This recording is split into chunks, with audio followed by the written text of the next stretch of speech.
What is your name, please? Doris Jackson. And you're with the Chicago group? Yes. Now, is this your first time coming to the Fort Wayne Library? No, I've been here before, but not with this big group. My friend and I came here and did a little research. So now, how long have you been involved doing this type of research? I'm a newbie, not very long. What is not very long? I mean, the past year? Well, within the past 2 years. Why did you decide to get started doing this now? Because I decided I wanted to know where my family came from, and I'm finding they didn't come from where I thought they came from. So where are your folks from? Well, I was told that my father came from Columbus, Georgia. Actually, he came from Virginia. My grandmother came from Columbus, Georgia, and it's got me confused, okay? And I'm trying to straighten it out. And I had never heard my grandparents' names until I got my father's death certificate. And that's when I found out what their names were. Nobody would tell me. They didn't want to talk. You know, why did this become important for you, I mean, all of a sudden? Well, it's not all of a sudden. I tried doing things back in 1981 with my immediate family. As a matter of fact, we had a picnic. And at this picnic, I had a tablecloth where I had everybody to sign the tablecloth.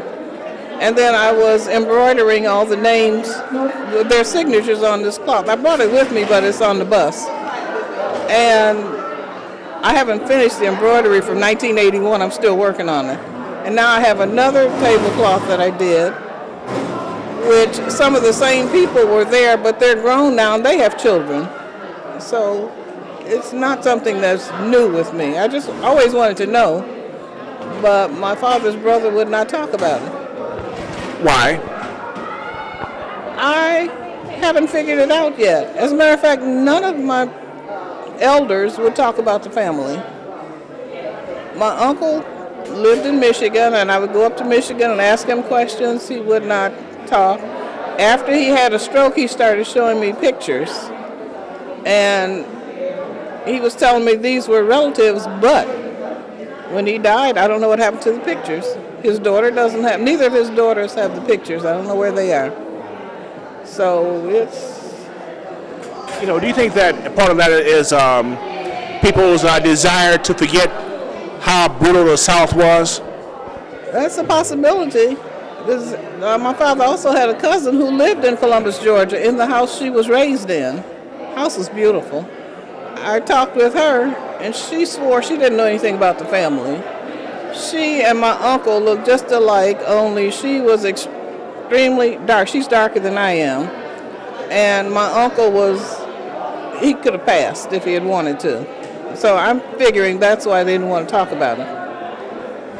You know, those are the reasons why we have to encourage families who aren't interested in genealogy yet to start sniffing around there, because those types of phenomena, you got to find the answers to them. Otherwise, there's always going to be a lingering suspicion. It's true. That is so true. And I was just telling my friend that my granddaughter was asking me questions about her grandfather. She's 13 now. And just the other day, she called me and wanted to know when was he born and, you know, various other things about him. And she apparently had been asking her dad about it. And she says, well, at least I can, you know, put this with what he told her and make some sense out of it. But I don't know if they have to do it for school or not. You know, what I find curious is a lot of blacks, when Barack Obama, you know, talked about his mother, and that kind of made more blacks curious about, you know, most blacks have whites in their family someplace. Yeah, we do. You can look at us and tell. I mean, not me, but you can look at our families and tell. But it's...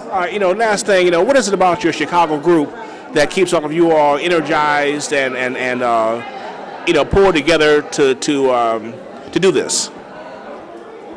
I believe the regular meetings, regular coming together and talking. And everybody's so friendly there and very helpful. And I have found them to be helpful to me, even though I'm just getting started. I can ask anybody questions, and they, you know, will give me some kind of an answer where I can go to find what I need. And it's just the the, what do you call it, camaraderie of the group, because it's a beautiful group. I just joined it too. All right, thank you very much. You're welcome.